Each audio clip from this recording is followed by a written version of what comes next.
I'll let her go ahead and introduce herself, and we'll go over the questions. Good evening. Help me here a little bit. Good evening. All right, I'm Michelle Reid, and I'm currently the superintendent in the South Kitsap School District, and really excited to be here this evening with you. And thank you for taking your time on a warm summer evening, almost summer evening, to be here, as I know this is such an important decision. I also appreciate the board's process and, of course, Ryan and Tony's leadership in that process. So to introduce myself, as a superintendent in South Kitsap, I've been there 3 years. Prior to that, I was in the Port Angeles School District and was a high school principal, assistant principal, district athletic director, alternative high school principal, and prior to that, I was in Granite Falls as a teacher and taught chemistry, physics, German, mathematics, which is a passion for me, which I will try to subdue this evening. Although not too much, it does limit 84% of our career choices. My background academically was chemical engineering. My major at the University of Puget Sound was natural science with a chemistry emphasis. I absolutely love children, which is why I am in education. And I believe that public education is the most important profession in this country. And one of the reasons I say that is because every other profession passes through it. If you're going to be the President of the United States, you've had a K-12 education. If you're going to go on and be designing composite airplane parts for Boeing, you have to go through K-12 education, neurosurgery, and so forth. You get the pattern. I also was a coach, an athletic director, and a collegiate athlete, and enjoy that experience as well, and think many of the important lessons we learn in life we don't necessarily learn in the classroom. Whether that's on the drama stage, in a quartet, a string quartet, composites class, Skills USA competition, Math Olympiad, those extracurriculars are critical because I think they create environments for young people to practice skills that we're trying to teach. If you will, sometimes those are the application of what we are trying to teach in the classroom. So I think by way of introduction, that's it for now. Dr. Reid, briefly summarize your first 30 days as the North Shore School District Superintendent. Thank you, Tony. The first 30 days will be, I think, very busy. I think there are many issues, as I looked at the website, that are facing the North Shore School District. I think that it's honestly hard to find an issue that isn't. In terms of grade reconfiguration, we have reboundering going on, the evolution to a middle school concept. There's just, I think, a lot on the horizon, and anytime you list, there's a danger I've left something off that's really important to one of you, so I apologize. But there is a lot going on in the district, obviously, at this time. So I think in the first 30 days, what's critical is to learn who the people are, to spend time listening to staff, to the community, to students. It's great to see some young people here. It's your experience that we exist for, right? So the first 30 days will be a lot of listening and sorting through a lot of information, I think. There are many agendas when you have complex topics that you're working on right now. And it's going to be important to sort through those collaboratively with people who have done the work over the last few years. So the first 30 days will be about assessing the situation, understanding the proud traditions and strengths of this district, and then looking at where we are today, where we want to be, and then what is it going to take to get there, right? So the first 30 days, I could go into more detail, but really that's the overview. I know our time is limited. So first and foremost, obviously get to know people, right? If I don't know you and your work or your opinions or your goals or your aspirations, it's hard to lead work that might get us there. So. All right, the next question. What do you consider the most important elements of a successful community partnership? I think one of the most successful elements is that it really is a partnership. I think sometimes we have partnerships in name only that seem to go one way. right? We need something, so you're our partner. We need support, we need time, we need resources. So I think partnerships go both ways, and that both partners get something from a partnership, right? There has to be a symbiotic relationship of sorts. If we were in a partnership, I would get something, you would get something, and then together, what we got would be greater than what each of us could have done alone. I said to the morning group, and maybe there's some of you here, so I apologize if I'm repeating myself, though it might be a comfort, because at least I'm consistent. But I was reading this morning, as I was coming over Stephen Hawking's current book on time, and he talked about how in thermodynamics, that when you have waves, often when you summarize or you compare or add waves, they can become larger than what each of them could have been individually. So I think partnerships create opportunities that neither of us could create alone, if that makes sense. And they're authentic. This is a short question. Require a that short will answer. probably require something longer. As a leader, what are your priorities? I think as a leader, my priorities are to lead. I had a friend, Ray McNulty, who works with ASCD, which is a curriculum national group. And Ray often said, so many people want to push the envelope, he wishes more would just open it. Which is to say, all of our research and answers often are in front of us. And so in terms of leading, I think what's most important for a leader is to be authentic, trustworthy, particularly today in our district and community here at North Shore. I also think leaders that are effective inspire work, they don't drive people to the work. And those are two really different approaches to working together, but in leadership, I think we inspire work rather than drive people to it.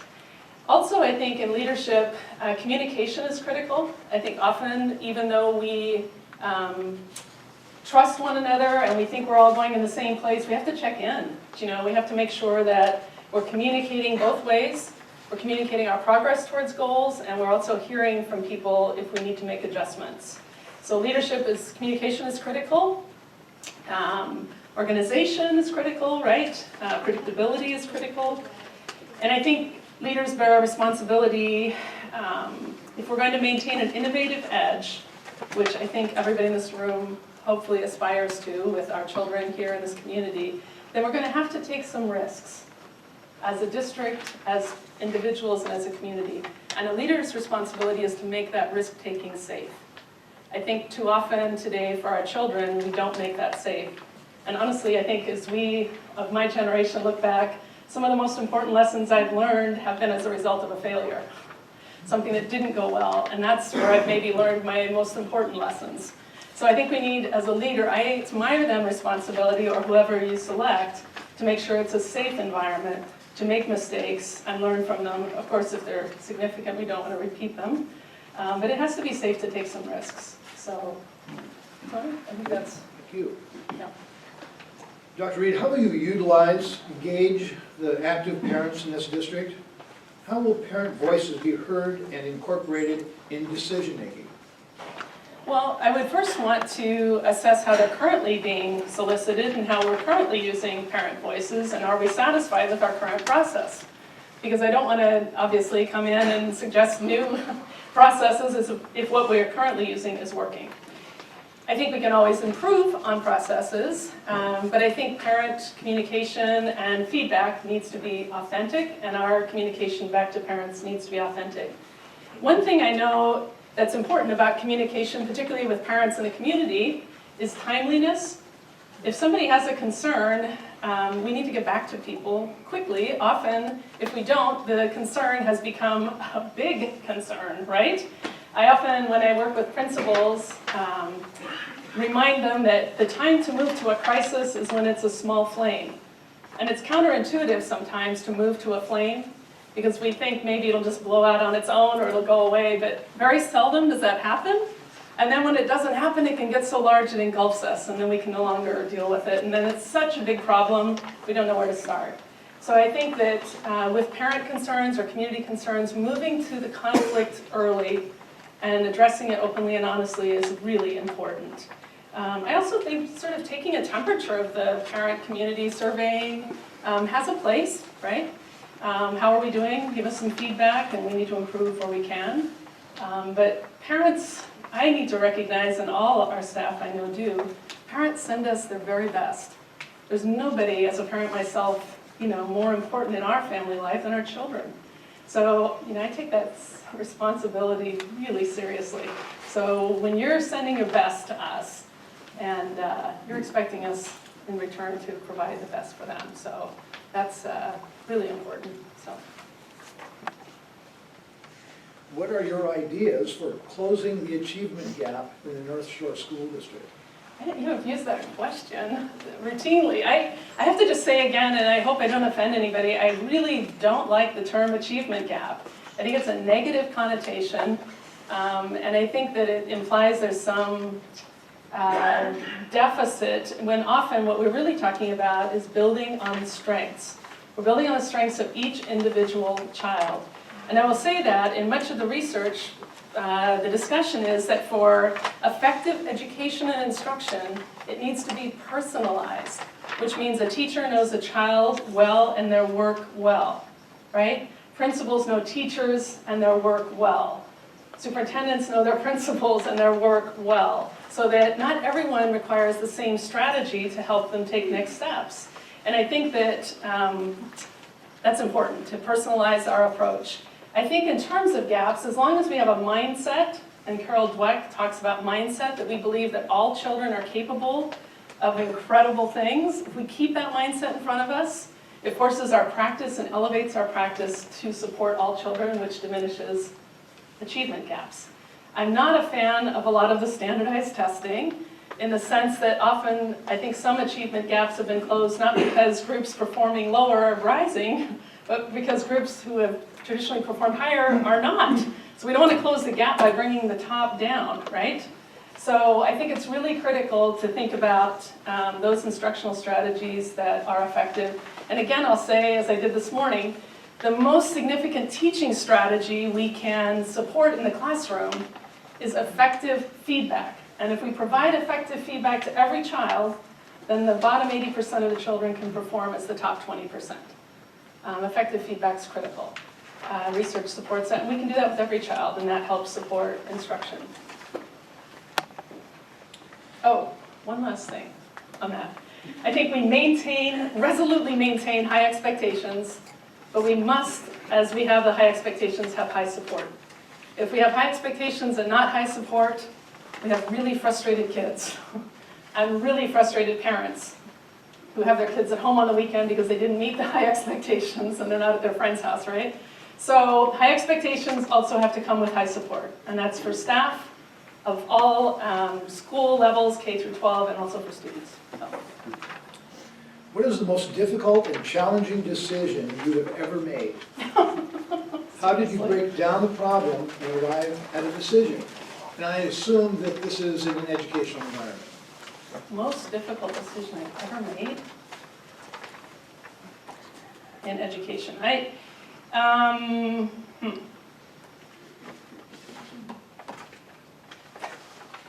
hard to think of a decision that didn't involve a person, which then becomes personal, which is something that I really shouldn't be talking about with you.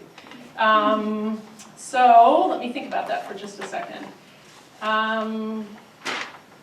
I think I'll just pick a decision. I don't know that it was hugely difficult, but I will say that when I arrived in South Kitsap School District, which is a very proud district with very strong traditions, much like North Shore in terms of having a long history of tight-knit community and tight-knit staff, one of the things that was troubling to me was that we had a number of students who lived within the district whose parents chose to send them to other districts, other schools. And we had been in an enrollment decline for 16 years.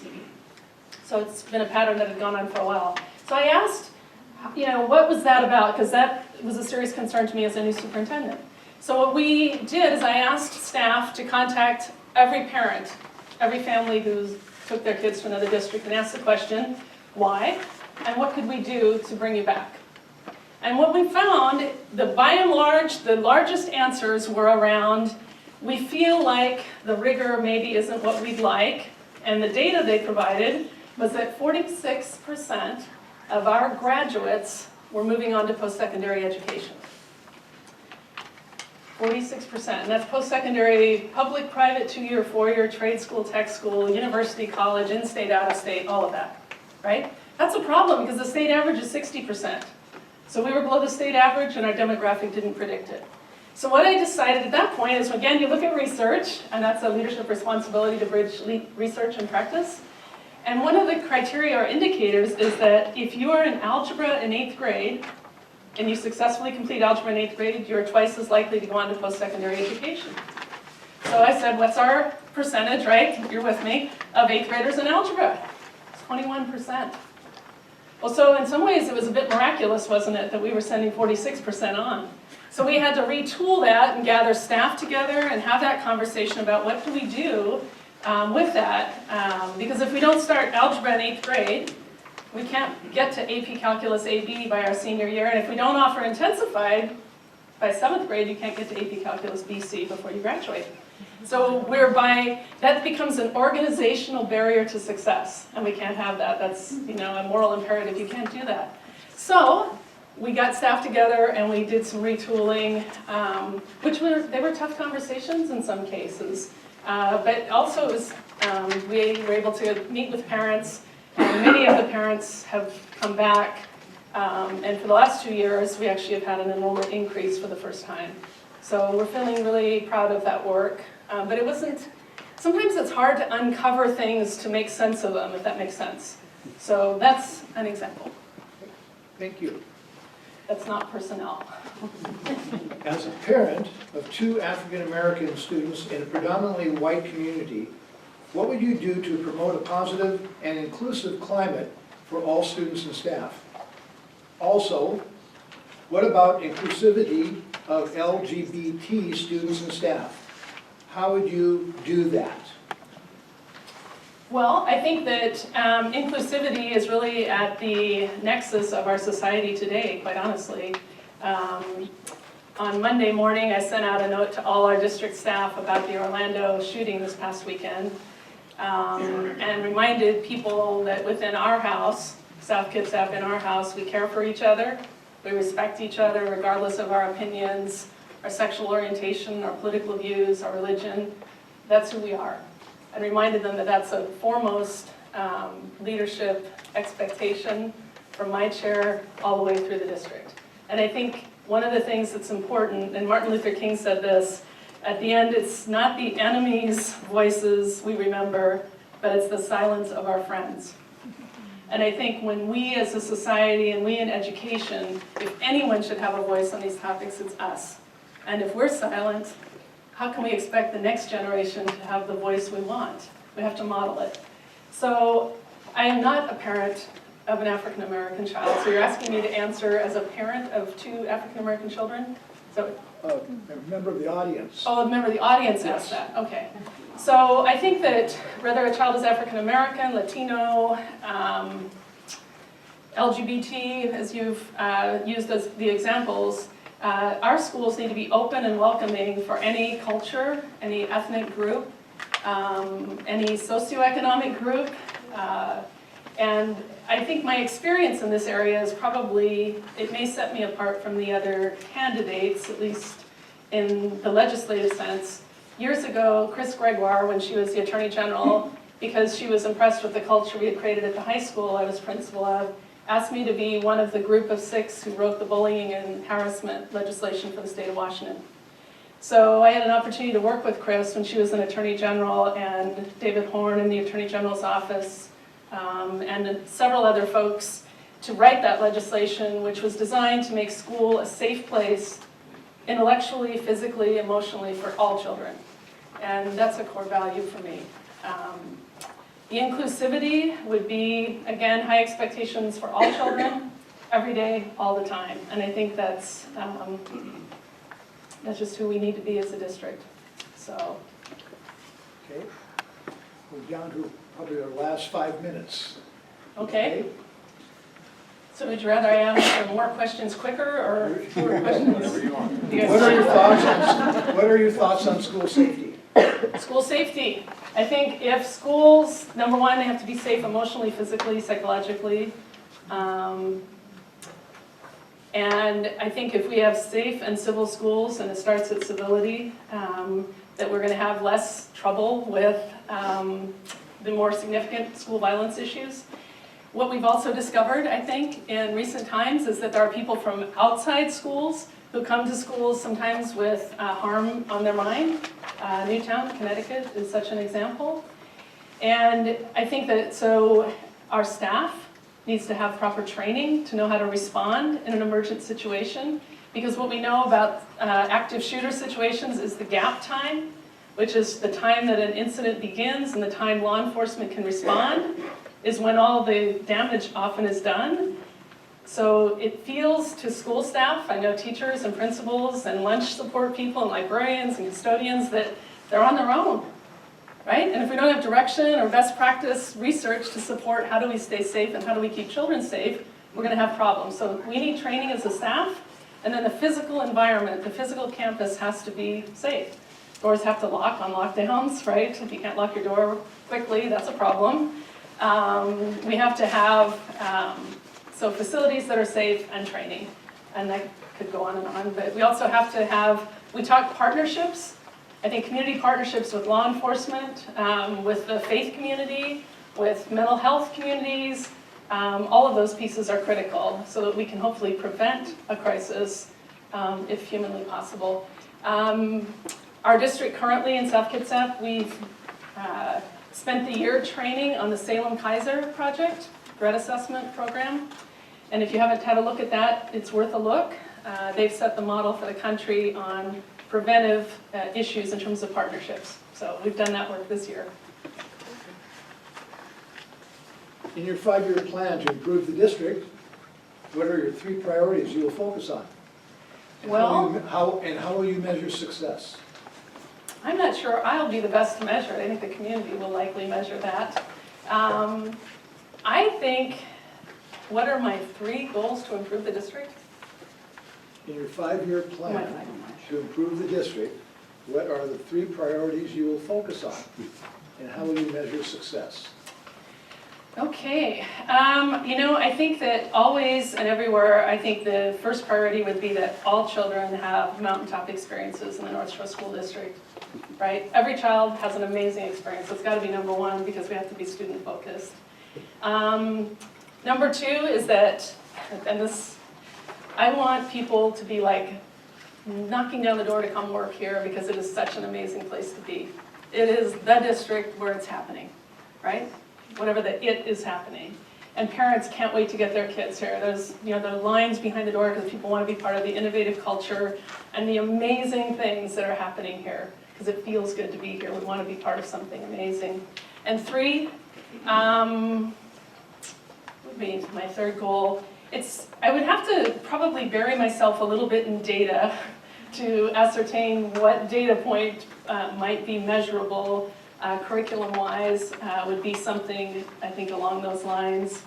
But I think we want to restore also trust.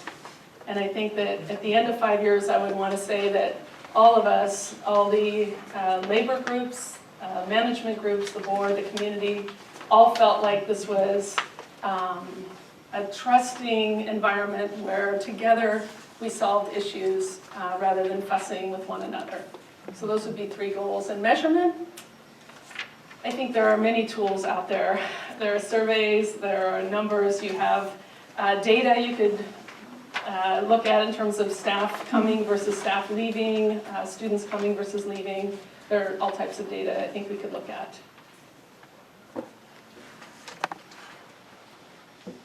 Dr. Reid, North Shore has prided itself on outstanding music programs in the past. What are your feelings and experiences with preserving music programs?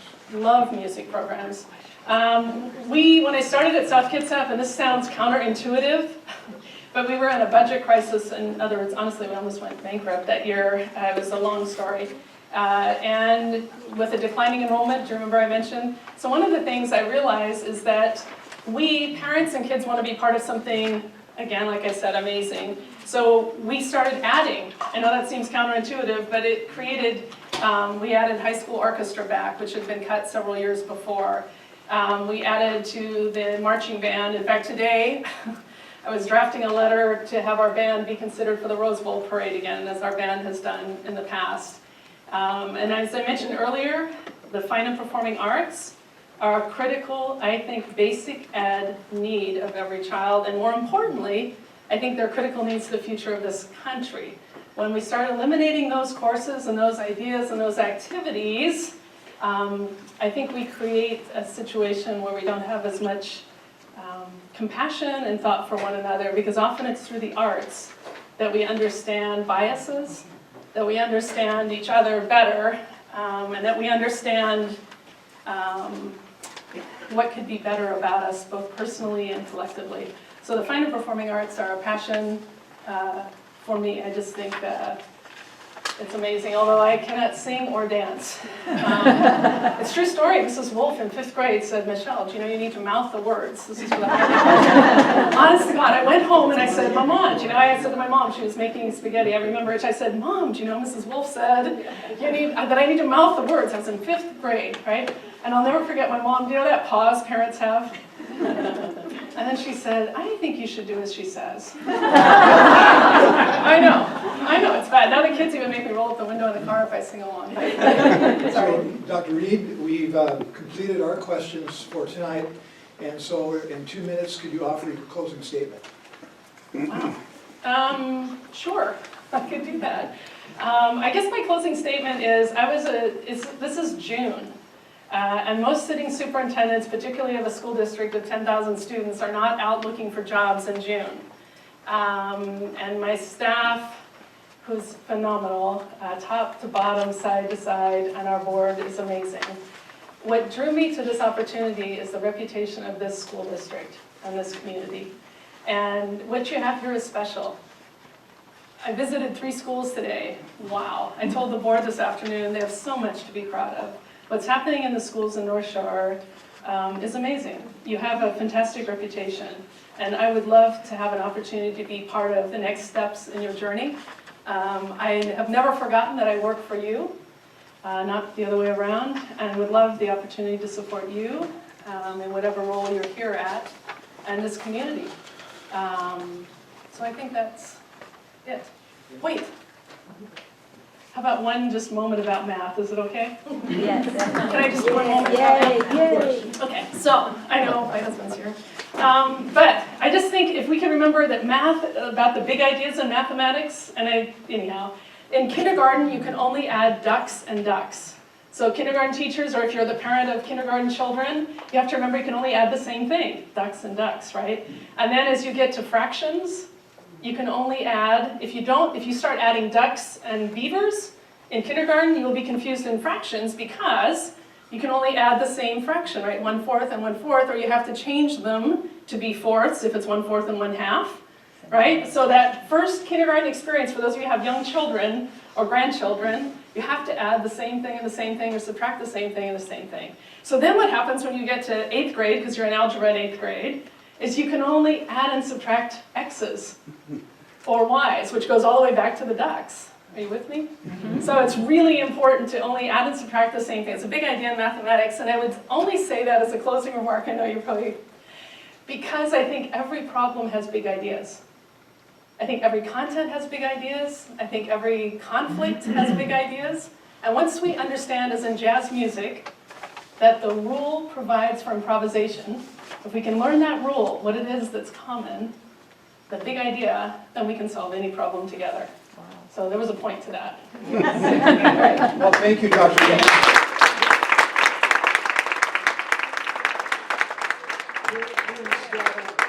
We are supportive of the Huskies, not the Ducks or the Beavers.